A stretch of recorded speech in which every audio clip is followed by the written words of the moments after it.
retrouve dans le massif des Vosges, plus précisément à La Fécla, juste en dessous du Revard. Pour la petite anecdote, au 19e siècle, la ville d'Aix-les-Bains, juste en dessous, était déjà réputée pour ses thermes. Elle a tiré le bon bande justement pour ses cures. Et un docteur, monsieur Jean Monard, s'est dit que ça serait bien d'associer les cures au bon air du Revard. Et donc, il a fait construire un téléphérique qui reliait Aix-les-Bains au Revard. Et c'était le téléphérique le plus puissant au monde à l'époque. Nous, aujourd'hui, on n'est pas monté en téléphérique, mais avec le nouveau Renault Rafale version alpine de 200 chevaux full hybride. Et je vais vous le présenter tout de suite.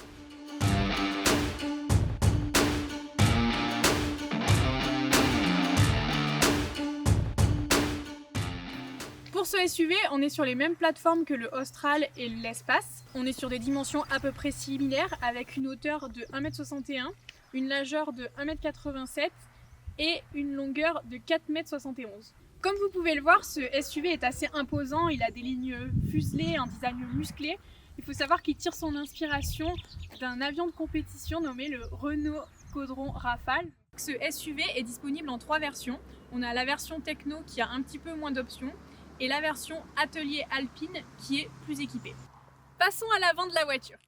À l'avant de la voiture, vous pouvez voir une calandre assez imposante, mais je trouve que c'est une véritable œuvre d'art parce que on retrouve plein de petits losanges en 3 dimensions disposés de manière différente. Ça apporte un effet de mouvement et en dessous on voit la couleur bleu alpine qui ressort et en plus de ça, ça fait ressortir le logo Renault. On retrouve aussi des phares assez fins, ça vient contrebalancer le reste de la voiture qui est plutôt musclé. Et en dessous, des phares de jour en demi-losange qui épousent la carrosserie. Pour le capot, on peut voir qu'il est assez imposant. Ça cache un moteur puissant parce qu'ici, on est sur 200 chevaux full hybride. Pour ce SUV coupé, on a un arrière sportback avec une vitre inclinée à 17 degrés, un petit aileron et un béquet.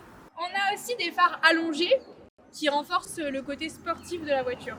Maintenant, regardons ce qui se passe dans le coffre. Donc comme vous pouvez le voir, on est sur un coffre assez spacieux de 530 litres, donc il y a largement de quoi partir en vacances. Et on peut gagner encore un peu de place, on tire la languette, et voilà, on a encore des petits compartiments pour ranger tout ce dont on a besoin. On peut gagner encore plus de place en rabattant les sièges, donc c'est pour ça il faut passer par les sièges arrière. Tirons la languette, et maintenant on est à 1600 litres.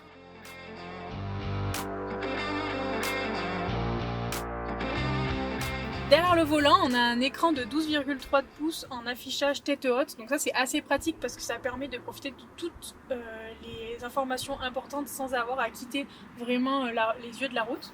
Et dans le prolongement, on a un écran vertical de 12 pouces qui est équipé de la toute dernière version d'Android et toutes les applications qui sont presque indispensables, j'ai envie de dire aujourd'hui, avec Waze, l'Apple CarPlay, l'Android et tout ça. Sur le volant, du coup, à droite, vous allez retrouver toutes les commandes utiles type appel, la reconnaissance vocale, vos options favorites. Et à gauche, vous aurez tout ce qui est aide à la conduite, aide au maintien dans la voie, régulateur de vitesse. En termes d'espace, vous le verrez autant dans le coffre que dans le reste de la voiture, il y a vraiment plein de rangements et d'espace. C'est vraiment une voiture qui est, au-delà d'être belle et spacieuse, elle est vraiment pratique. Les amoureux de la marque Renault reconnaîtront peut-être l'intérieur de l'Austral et de l'Espace, parce qu'on est sur un intérieur à peu près similaire avec quelques petits détails esthétiques qui changent. Notamment, par exemple, sur le tableau de bord, on peut observer différentes matières. Ici, c'est de l'ardoise. On a aussi des petites lumières en LED qui s'accordent avec le A qu'on retrouve sur le siège d'Alpine. Donc en fonction du mode que vous allez choisir, que ce soit le mode éco, le mode sport, vous allez pouvoir voir les couleurs changer. Le détail Alpine, on le retrouve aussi sur la ceinture avec le bleu sur les côtés, donc ça apporte vraiment... c'est des petits détails qui montrent la qualité de la voiture et son côté haut de gamme. Dans le Renault Rafale, on retrouve toutes les technologies d'aide à la sécurité moderne, comme l'aide au maintien dans la voie, le freinage d'urgence, la reconnaissance des panneaux. Parmi toutes les technologies, il y en a une que j'ai découvert avec le Renault Rafale, c'est le Safety Score. Donc en fait, c'est quelque chose qui va analyser tout au long de votre trajet les trajectoires que vous empruntez, les freinages, les distances de sécurité. Et après, vous aurez même une note qui va vous permettre de savoir à quel point vous êtes en sécurité ou non lors de votre trajet. La technologie inédite que l'on retrouve seulement dans le Scénic et dans le Rafale, c'est le toit Solar by. Donc c'est un verre transparent multicouche.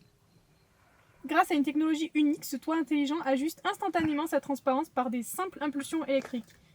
Comme vous pouvez le voir, à l'arrière, on a beaucoup de place, c'est vraiment spacieux, les sièges sont confortables, on retrouve l'assemblage de matières comme on avait à l'avant, les surpiqûres bleu, blanc, rouge, le rappel du bleu alpine. Pour l'accoudoir central, il y a quelque chose qui m'a beaucoup plu, je vais vous montrer tout de suite. Donc, si je fais ça, hop, je retrouve ici de quoi charger mon téléphone, donc ça c'est cool, une petite moquette, donc ça c'est assez classe. Et si je fais ça, donc j'ai mon petit repose-verre ici, et j'ai de quoi caler mon téléphone pour pouvoir regarder une série, et mon collègue juste à côté pourra faire de même. Vous êtes à la recherche d'un SUV ? N'hésitez pas à faire un devis sur tility.fr.